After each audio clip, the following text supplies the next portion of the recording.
«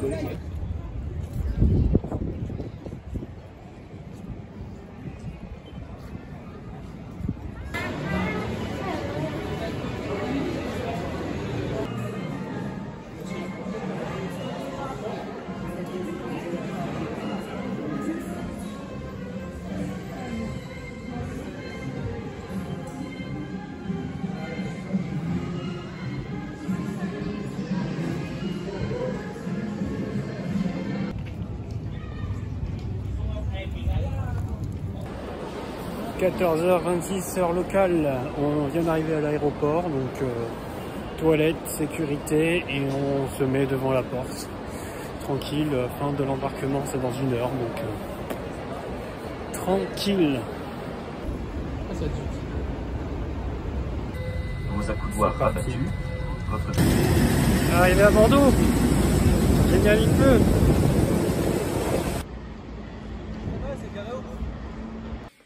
Fin de cette excursion d'un week-end prolongé à Porto. C'était un bon voyage, mine de rien. On a fait le mieux que l'on pouvait avec les conditions que l'on a eues, c'est-à-dire beaucoup de pluie le premier jour. Le premier jour quand on est arrivé, 3 jours après quand on a eu un peu de pluie, du temps qui était vraiment maussade. On a quand même eu un bon temps sur toute une journée. Porto se fait finalement assez vite, le centre-ville, surtout quand on a des bons mollets. Et tout se fait à pied. Par contre, ça grimpe beaucoup. Et donc, pour moi qui aime beaucoup grimper, j'étais content. Pour mon acolyte, ça l'était moins. Reste que c'est très intéressant d'un point de vue d'architecture, d'un point de vue culinaire. Il y a un peu à redire, mais il y a la recherche quand même de certaines spécialités locales et le Porto. Même si on n'est pas très vin, même si on n'est pas très alcool, ça reste quand même très intéressant.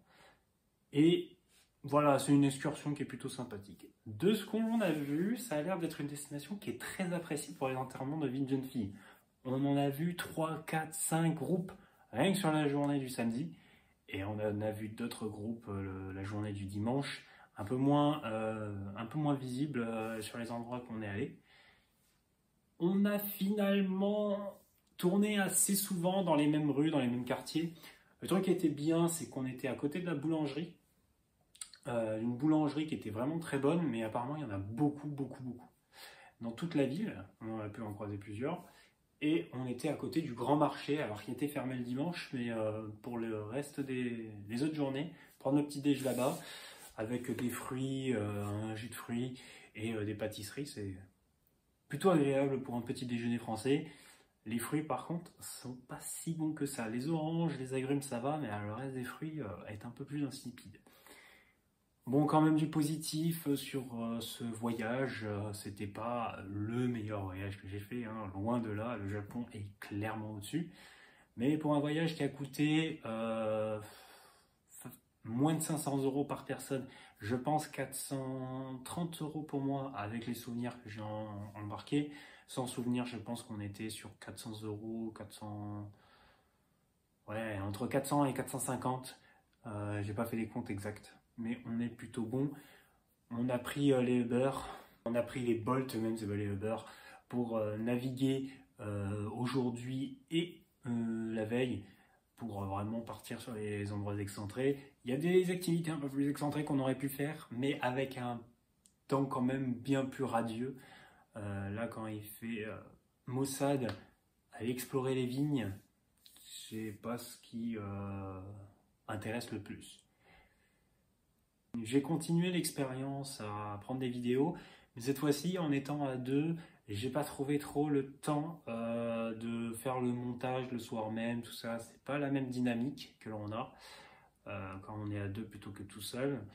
Et j'ai quand même pris des vidéos, alors j'ai eu suffisamment d'espace pour tout stocker, et je pense que je vais faire ces montages-là dans la semaine, ou quand le temps me prend. Et là, cette fois-ci, je vais peut-être faire du montage sur PC et pas sur le téléphone à la va-vite. Yo, c'est moi du montage, une semaine plus tard, ça explique le faux raccord. Rapidement, je m'aperçois de 2 soucis. J'ai un problème au niveau du son lorsque j'utilise mes petits clips vidéo l'un après l'autre. Donc je prends des clips vidéo de 2-3 secondes et puis ensuite je monte ça l'un après l'autre. Vu que l'environnement sonore est très bruyant, j'ai l'impression que ça fait des sauts de son qui font un petit bruit désagréable. Je m'en excuse, je regarderai Les autres fois, j'essaierai de faire attention à ce genre de problème. Mais là, j'arrive pas à le corriger avec le logiciel de montage. Donc ce sera ça. Désolé. Le deuxième point, c'est que lorsque j'ai pris des vidéos avec ma caméra arrière, notamment quand je me balade en ville, j'ai un problème au niveau de ma lentille. Ce qui fait qu'on a une espèce de pastille décolorée qui se trouve à peu près ici, je crois. Et même si on voit encore ce qui se passe, quand l'environnement est clair, ça fait cette petite déformation. Alors j'ai nettoyé la lentille, mais ça ne corrige pas le problème. Donc à mon avis, c'est à l'intérieur, il va falloir que je corrige ça. C'était pas présent lors de mon voyage au Japon. Là, c'était présent, j'ai l'impression, depuis le début de mon voyage à Porto. Donc désolé. Ça doit d'ailleurs aussi expliquer le fait que le téléphone, il essayait tout le temps de faire des focus avant-arrière quand je prenais des vidéos lorsque je me balade. Je m'excuse.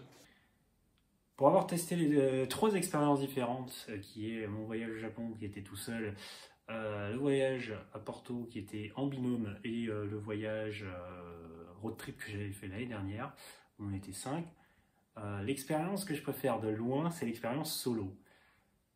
Je suis un loup solitaire, pas mal, un loup solitaire, et tout organisé et vivre vraiment au gré de sa convenance, et surtout très musclé, très marché, beaucoup marché.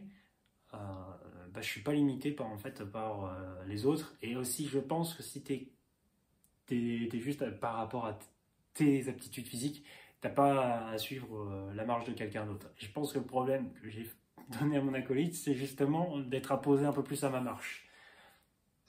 Mais bon, après, faire une excursion à 2, ça a quand même des avantages. Faire une excursion à plusieurs aussi, c'est d'autres expériences et tout ça. Mais clairement, je referai du solo, ça c'est sûr. Je m'arrête là, de toute façon je vais avoir pas mal à monter pour les montages de toute façon. Je pense que je vais avoir quand même pas mal de choses qui vont être redondantes, mais je voulais faire quand même quelque chose qui est très vrai, très proche de mes excursions avec mes balades, et pas forcément que les choses radieuses, que sous un bon angle. Mais c'est la manière dont j'ai envie de garder mes traces de mes voyages, pas des photos, mais des vidéos. Sur ce, ciao, et ciao à moi-même surtout, puisque je me revois au montage, et puis je me reverrai plus tard, c'est pour moi que je me fais ça finalement.